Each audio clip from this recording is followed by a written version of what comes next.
जिंदाबाद जिंदाबाद, अखिलेश यादव सदल प्रसाद जिंदाबाद जिंदाबाद, सोनिया गांधी सदल प्रसाद।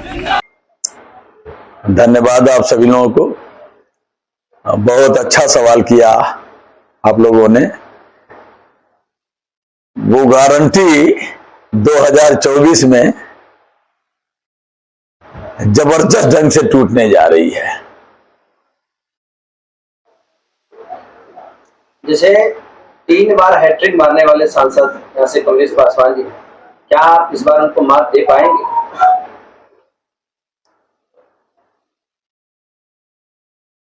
संसदीय क्षेत्र में जो मैं चल रहा हूं, जो मैं देख रहा हूं, जो मैं सुन रहा हूं, इस बार क्षेत्र की जनता ने, जिन्होंने हैट्रिक लगाया, लगातार 3 बार जीत हासिल की, इनका 15 साल का हिसाब मांग रही है। और इन्हीं भर का नहीं, जो इनसे पहले 5 साल इनकी माता श्री रही, उसका भी हिसाब मांग रही है। बात यहीं तक नहीं, जो इनके जो अनुज, जो बांसगांव से विधायक है, दूसरा कार्यकाल 7 साल पूरा हो चुका, 8वें साल में प्रवेश कर गए हैं, उनका भी हिसाब मांग रही है कि सभी लोग बांसगांव विधानसभा क्षेत्र से और संसदीय क्षेत्र बांसगांव से अब तक प्रतिनिधित्व किए। इस 20 साल में आप और आपकी मां ने क्या किया, इस क्षेत्र की जनता को बताएं, फिर हम मतदान करेंगे। क्या मुद्दा रहेगा बांसगांव के चुनाव में? की बार आपका क्या मुद्दा रहेगा? आप सभी लोग बहुत ही सूझबूझ वाले व्यक्ति हैं। आप सभी लोगों से पूरे देश की उम्मीद रहती है कि देश को दिशा देंगे। लोकसभा का चुनाव क्षेत्रीय मुद्दों को लेकर के नहीं लड़ा जाता है, राष्ट्रीय और राष्ट्रीय अस्मिता के मुद्दे को लेकर के लड़ा जाता है। देश और देश में रहने वाले लोगों के लिए हम अच्छी से अच्छी व्यवस्था क्या दे सकते हैं। 10 सालों में विगत जनता जो कुशासन से कराह रही है, ऊह तक नहीं कर पा रही है, उसको राष्ट्रीय गठबंधन के नेताओं ने समझा है, परखा है। और समझने और परखने के लिए कश्मीर से लगाए कन्याकुमारी से लेके कश्मीर तक 4000 किलोमीटर तक पैदल मार्च किया, भारत जोड़ो यात्रा के नाम पे। जो इन्होंने हर घर में नफरत का बॉन्डर तैयार कर दिया है, राष्ट्रीय नेता, अखिल भारतीय राष्ट्रीय कांग्रेस पार्टी के पूर्व राष्ट्रीय अध्यक्ष, जिन पर इस देश और पूरी दुनिया की निगाहें लगी हुई हैं, माननीय श्री राहुल गांधी जी ने कि नफरत छोड़ो भारत जोड़ो का नारा बुलंद करके जो 4000 किलोमीटर का पैदल मार्च किया, देश की भावना को समझने का प्रयास किया, देश की कराह को सुनने का प्रयास किया। बात यहीं तक नहीं रुकी, उन्होंने उत्तर से दक्षिण तक लगभग 6000 किलोमीटर का यात्रा करके भारत जोड़ो न्याय यात्रा निकाले। भारत जोड़ो न्याय यात्रा क्यों निकालनी पड़ी, पूरे देश के लोग जानते हैं। जैसे मोदी जी के जितने बात मेरी पूरी हो जाने दें। पूरे देश के लोग जानते हैं, पूरे देश के लोगों का भरोसा यदि अटूट और अडिग रहता है तो इस देश की सुप्रीम कोर्ट पे। सुप्रीम कोर्ट के न्यायाधीश श्रीमान गोगोई साहब, उनका जो जजमेंट रहा, वो जजमेंट किसके हक में सुनाए, किसके पक्ष में सुनाए, इस देश की जनता ने जान भी लिया, समझ लिया। रिटायर होने के बाद सम्मान के साथ में केंद्र में जो जालिम सरकार चल रही है, भारतीय जनता पार्टी की सरकार, उनको राज्यसभा में भेज करके सुशोभित करने का काम किया माननीय गोगोई साहब, सीजीआई जो रहे हैं। इस बार जो है भाजपा के लगभग जो लोकसभा प्रत्याशी हैं चाय पे राजनीति कर रहे हैं, क्या इस बार लगता है भाजपा चाय पे राजनीति करेगी या विकास पे करेगी? उनकी चाय की राजनीति का भी खुलासा हो चुका है।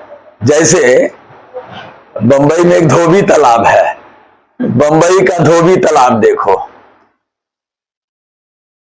धोबी तालाब नाम का स्थान है, लेकिन वो तालाब बिल्कुल कहीं लापता है, कहीं है ही नहीं है। ठीक इसी तरह से इस देश का प्रधानमंत्री जो कहा कि हम चाय बेचते थे, चाय बेचते थे, कहां बेचते थे? जिस स्टेशन का हवाला देते हैं उस स्टेशन की उत्पत्ति ही 20 साल बाद हुई थी। उनका झूठ देश की जनता ने पकड़ लिया है, जान लिया है। ईडी सीबीआई के भय से लोग इसमें बोल नहीं रहे, क्या कहेंगे? जब अंग्रेजों का जालिम जुल्म था तब इस देश के लोगों ने भय की परवाह नहीं की। ये सवाल इस देश को जो बेहतर बनाना चाहते हैं, सुंदर भारत बनाना चाहते हैं, इस देश को अखंड रखना चाहते हैं, समरसता में विश्वास रखते हैं, विश्व बंधुत्व में विश्वास रखते हैं, भाईचारा में विश्वास रखते हैं, वो अपने आप को कुर्बान कर देंगे। भय उनके सामने कोई मायने नहीं रखता है। अरविंद केजरीवाल को लेकर के क्या राय है? इंडिया गठबंधन के बहुत सच्चे और पक्के सहयोगी हैं और ये पूरा देश और पूरे दुनिया के लोग इस बात को भली बात से जान रहे हैं, समझ रहे हैं। इंडिया गठबंधन होने के बाद लोकसभा प्रत्याशी के तौर पर आदरणीय श्री सदल प्रसाद जी को बांसगांव से उम्मीदवार बनाया गया है। नेता के निर्देश पर श्री माननीय राष्ट्रीय अध्यक्ष श्री अखिलेश यादव और कांग्रेस पार्टी के नेतृत्व पर लोकसभा बांसगांव में सबसे पहले हमने बड़े नेताओं को, जिले स्तर के नेताओं को, विधानसभा स्तर के नेताओं को और वरिष्ठ नेताओं को लोकसभा बांसगांव स्थान कौड़ीराम में एक बड़ा कार्यक्रम कर लिया, आपस में तालमेल बैठा लिया। उसके बाद जो दूसरी सीढ़ी आती है विधानसभा लेवल पर, तो हमने बांसगांव चौरी चौरा कर लिया मीटिंग विधानसभा लेवल पर वरिष्ठ नेताओं के साथ। आज जो हम चौरी चौरा विधानसभा में मीटिंग की है, सबसे पहले हम लोग जो तालमेल और संगठन गठबंधन है उसमें बड़े नेताओं से मेरी प्राथमिकता है कि उन लोगों को आपस में तालमेल बैठाएं और तालमेल बैठा करके जो संगठन है, संगठन का हम जिम्मेवारी लेते हुए हम और कांग्रेस पार्टी के जिलाध्यक्ष दोनों लोगों ने तय किया कि पहले संगठन को पूरी बारीकी से समझ लिया जाए, जो खामियां हैं उसको दूर कर लिया जाए। खामियां है नहीं, पूरी तरह से इंडिया गठबंधन भारतीय जनता पार्टी को हराने के लिए हम लोग पूरी तरह से मुस्तैद हैं। अच्छी बात यह है कि बांसगांव के जो उम्मीदवार हैं आदरणीय सदल प्रसाद जी सदल हैं, और सदल प्रसाद जी काफी सरल हैं, विनम्र हैं, लोगों में इनकी अच्छी पकड़ है, हर जात धर्म में पकड़ है, सब लोग इनको इज्जत करते हैं। इनके लिए एक चीज जरूर है, किसी को चुनाव लड़ने के लिए सिंबल का होना जरूरी है, पर इनके लिए सिंबल मायने नहीं रखता है। अपने आप में हर आदमी के घर में बैठे हुए हैं, हर लोगों के दिल में बैठे हुए हैं। ये पहली बार होने जा रहा है कि लोकसभा बांसगांव में सदल जी के लिए, गठबंधन के लिए, इंडिया गठबंधन के लिए जाति टूट जा रहा है। गठबंधन जाति टूटेगा, धर्म की राजनीति करने वाले उनका वो टूट जाएगा, अहंकार टूट जाएगा, पार्टी के जो पार्टी का गठबंधन व्यवहार वो भी टूट जाएगा। और सदल जी के लिए सब लोग हर गांव में, हर मोहल्ले में, सदल जी की बात कर रहे हैं, जी कई बार विधायक रहे हैं, लोकसभा प्रत्याशी भी रहे, मंत्री भी रहे, तो बीच में गैपिंग भी रही है, तो इस गैपिंग का सदल जी पूरा कर पाएंगे? जो गैपिंग हुई है, देखिए सच ये है कि जो आदमी चुनाव लड़ता है तो कई बार पराजय होने के बाद कई बार होता है ऐसा, मनोबल थोड़ा टूट जाता है, लेकिन जनता की भारी डिमांड है सदल जी के लिए, हर क्षेत्र से डिमांड है। कांग्रेस की बड़ी नेत्री है, निरंतर कुछ ना कुछ लेकर के आप आती रहती हैं। इस बार अलायंस हुआ है तो क्या संदेश देंगे और किस तरीके से आप चुनाव लड़ेंगे और मुद्दा क्या? देखिए, सबसे पहले तो आपका स्वागत है और आप बड़ी नेत्री बोले हैं। मैं बड़ी नेत्री नहीं, मैं कांग्रेस की एक छोटी सी सिपाही हूँ और अपने नेतृत्व का मैं सम्मान करती हूँ। जो ध्वज हमारे माननीय पूर्व मंत्री आदरणीय सदल प्रसाद जी को दिया गया है बांसगांव के लिए, पहले उस ध्वज को मैं इस लोकसभा में लहराऊंगी और लहराने का काम करूंगी सिपाही होकर के।